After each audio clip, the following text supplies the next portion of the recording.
नमस्कार, आप देख रहे हैं आई इंडिया। मैं हूं जयंत श्रीवास्तव। हमारे साथ स्टूडियो में मौजूद हैं वरिष्ठ पत्रकार श्री ज्ञान प्रकाश सिंह प्रतीक जी। हम आपका स्वागत करते हैं स्टूडियो में। रंदा कार्यक्रम जो हमारा पहला रविवार को आता है, इस बार भी दूसरी कड़ी में हाजिर हुए हैं। लेकिन हम ज्ञान प्रकाश सिंह प्रतीक जी से जानेंगे कि वो किन मुद्दों पर आधारित इस बार व्यंग्यात्मक चोट करने वाले हैं। हम लखीमपुर की घटना जो घटित हुई है, बहुत ही भयानक घटना है, जिसमें 4 किसानों को गाड़ी के नीचे एक मंत्रीपुर द्वारा कुचला कर मारा गया। इसकी अनगूंज पूरे देश में हुई। उसी घटना को आधार बनाकर रंदा ने अपने व्यंग कसे हैं, वो हम आपके सामने प्रस्तुत कर रहे हैं। पहली खबर है, प्रियंका को गले लगाकर बोले राहुल, देखिए मेरी बहन कितनी बहादुर है। भाई बहन का प्रेम देख रंदा की भी आंखें बिना ग्लिसरीन लगाए व प्याज लगाए डबडबाई। काश ऐसा प्यार सभी बहन भाई करें तो हमारा देश असली प्रेम पुजारी बनकर उभर जाए। क्या आपके परिवार में कभी बहादुरों का अकाल रहा है? आपकी दादी स्वर्गीय श्रीमती इंदिरा गांधी ने अपनी बहादुरी का परिचय देते हुए पूर्वी पाकिस्तान का नाम दुनिया के नक्शे से मिटाकर बांग्लादेश बनवा दिया, और भारतीय सैनिकों ने अपने अदम्य साहस का परिचय देते हुए 93,000 पाकिस्तानी सैनिकों को आत्मसमर्पण करने को मजबूर कर दिया। आपके परनाना पंडित जवाहरलाल नेहरू ने अंग्रेजों के छक्के छुड़ाकर 7 समुद्र पार बैरंग भेज दिया। आपकी दादी और पापा राजीव गांधी ने देश के लिए शहादत दी है। किसी शायर की ये शायरी रंदा प्रियंका गांधी के साहस और वीरता के लिए प्रस्तुत कर रहा है। जाके कुल में जौन है, ताके कुल में तौन, बाघ सिंह के सावक को मारे सिखवे कौन। दूसरी खबर है, प्रियंका गांधी के हिरासत के दौरान बैरिक में कहां से आई झाड़ू, पुलिस कर रही जांच। खबर पे रंदा क्या कहता है, क्या सोच रखता है? प्रियंका गांधी को बैरक में झाड़ू को केजरीवाल तो दे नहीं गए होंगे कि प्रियंका जी आप बैरक में झाड़ू लगाकर हमारे चुनाव चिन्ह का प्रचार करें। अरे झाड़ू तो बैरक में तुम्हारे ही किसी भाई ने उपलब्ध कराई होगी। जहाँ झाड़ू की नहीं, उस सियासत की होनी चाहिए जिसका संदेश प्रियंका गांधी ने बिना कूड़ा करकट के बैरक में झमाझम घुमाई थी। कहीं वो इस झाड़ू के माध्यम से भारतीय जनमानस को ये संदेश देने की तो कोशिश नहीं की कि अब वक्त आ गया है, आप लोग किसान विरोधी सरकार के खिलाफ झाड़ू लगाएं। सत्तासीन दल हमारे जैसे विपक्षी दलों की तरह जगह जगह हुआ करते। ये तो झाड़ू प्रियंका जी लगा रही थी, कहीं उनकी जगह पर कोई और औरत झाड़ू लगा रही होती तो लोग स्वर्गीय लौको दीक्षित का लोकगीत गुनगुनाने लगते। हाथ में झाड़ू ले भौजी बुहारे आंगनवा, टुकुर टुकुर देवराई निहारे बेमनवा। अगली खबर है, मंत्री पिता ने किसानों को भरे मन से धमकी दी और पुत्र ने चढ़ा दी गाड़ी। बड़े मियाँ तो बड़े मियाँ, छोटे मियाँ तो सुभान अल्लाह। केंद्रीय गृह राज्य मंत्री ने किसानों को सबक सिखाने की भरे मंच से धमकी की जुगाली की, किंतु उनका लड़का आशीष मिश्रा पशुवत होकर आंदोलित किसानों पर गाड़ी चढ़ाकर यमराज का रोल अदा करते हुए 4 ग्राम देवताओं की जान ले ली। रंदा दिवंगत किसानों को देशवासियों की तरफ से अपनी संवेदना डॉक्टर राम कुमार वर्मा की इस कविता से देता है। हे ग्राम देवता नमस्कार, सोने चांदी से नहीं किंतु तुमने मिट्टी से किया प्यार। हे ग्राम देवता नमस्कार। अगली खबर है, लखनऊ एक कार्यक्रम में आए प्रधानमंत्री ने लखीमपुर में मारे गए किसानों के प्रति संवेदना स्वरूप 2 शब्द भी नहीं कहे। क्या सोचता है रंदा? बहुत ही दुखद और शर्मनाक। जब कथित 3 काले कानूनों को लेकर आंदोलित बॉर्डर पर अभी तक 600 किसान अपनी शहादत दे चुके हैं, जब उनके प्रति पीएम ने एक शब्द संवेदना स्वरूप नहीं बोला, तो लखीमपुर के जिन किसानों का पीएम हुआ है, आखिर पीएम उस पर क्या बोलें। हाँ, कहीं अडानी अंबानी सचिन तेंदुलकर का कुत्ता भी घायल हो जाता तो जितनी पीड़ा स्वयं में कुत्ता महसूस नहीं करता, मोदी जी उससे अधिक महसूस करते। कोई पीएम मोदी कोई लाल बहादुर शास्त्री जैसे पीएम तो है नहीं कि पूरे देश में जय जवान जय किसान का नारा लगवाएं। किसानों और जवानों की दुर्दशा पर ही कवि झनकार नाथ शुक्ल ने अपनी कविता के माध्यम से कुछ पीड़ा इस तरह व्यक्त की है। गणतंत्र के मंत्र या शुद्ध हुए, षड्यंत्र के तंत्र बड़े लगते हैं। रहीमा रमुआ की कौन कहे, सबके तन तो उधड़े लगते हैं। खाली से खाली है हाथ जवान के, किसान के पाँव गड़े लगते हैं। अगली खबर है, मिलने गए डीएम को प्रियंका ने फटकारा। इस पर रंदा की क्या सोच है? सैनी चाहे जंगल में हो या पिंजड़े में, उसके दहाड़ में कहीं कोई कमी नहीं आती। पिंजड़े में बंद सैनी तो और खूंखार हो जाती है।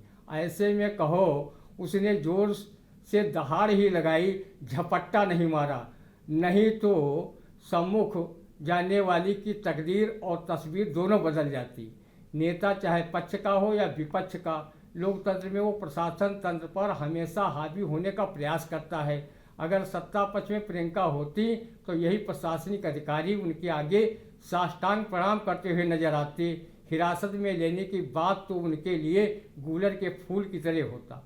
अगली खबर है, किसानों के पक्ष में बोलना मेनका वरुण को महंगा पड़ा। राष्ट्रीय कार्यकारिणी से पत्ता साफ। इस पर रंदा की क्या सोच है? सब जानते हैं कि किसान शब्द से ही इस पार्टी व सरकार को ला इलाज वाली एलर्जी है, तो लिखने के लिए आपके हाथों में क्यों खुजली होती रहती है? आपने सुना होगा, जल में रहकर मगरमच्छ से बैर कभी नहीं किया जा सकता।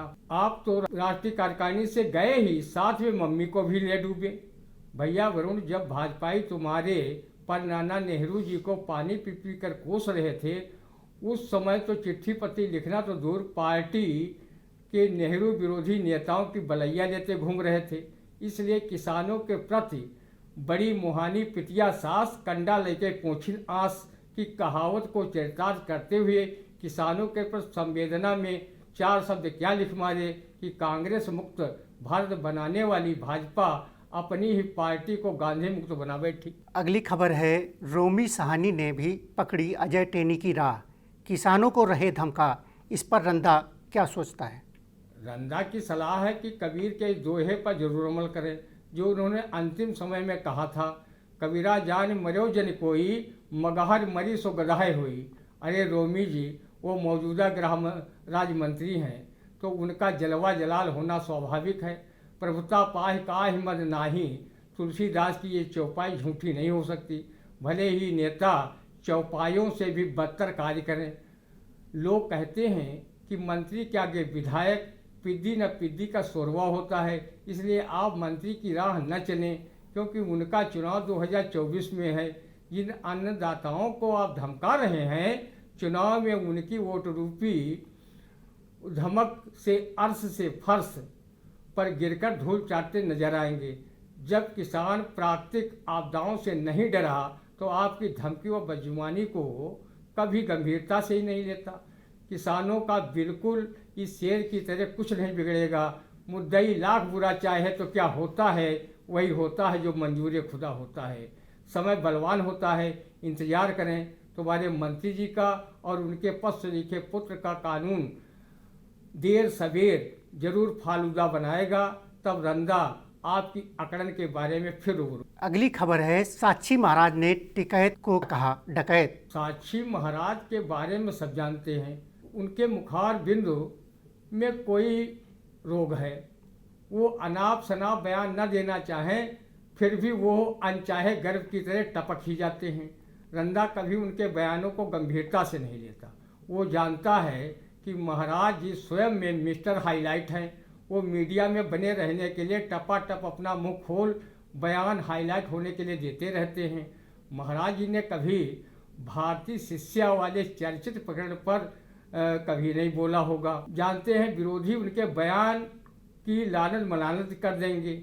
वैसे साक्षी महाराज जी ने राकेश टिकैत को डकैत सिर्फ वोट की फसल लूटने के लिए की होगी, क्योंकि राकेश टिकैत के आंदोलन ने ही भाजपा की किसानों वाली फसल लूट ली है। अगली खबर है, सपा सुप्रीमो व पूर्व मुख्यमंत्री अखिलेश यादव ने पहुंचे मृत किसानों के परिजनों के आंसू। इसी प्रकार पीड़ित जनों की पीड़ा को कम करने में मरहम का काम करते रहे टिप्पू भैया। अच्छे कार्यों का फल भी अच्छा होता है। किसी के दुख सुख में खड़ा होना मानवता व इंसानियत की पहली शर्त है। शहीद हुए किसानों की आत्मा आपको जरूर आशीर्वाद देगी कि आप 2022 के चुनाव में दमादम मस्त कलंदर अली का पहला नंबर वाले रहें। किसी ने कहा है कि पर दुख में जो न होए दुखारी, सोई जन अवश्य नरक अधिकारी। अगली खबर है, मृतक किसानों के परिजनों से मिलकर प्रियंका गांधी ने कहा, मोदी जी आपके रुख से जनता डर रही है।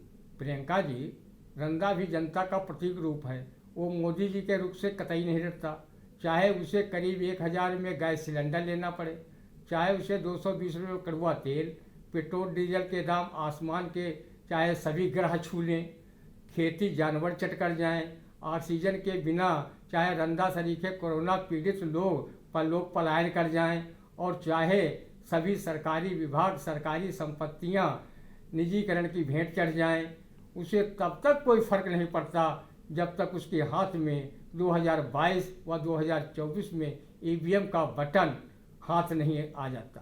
तुलसीदास ने भी कहा है कि धरती का प्रमाण ये है कि जो भी फला फूला है वो झरा भी है और जो जला है वो बुझा भी है।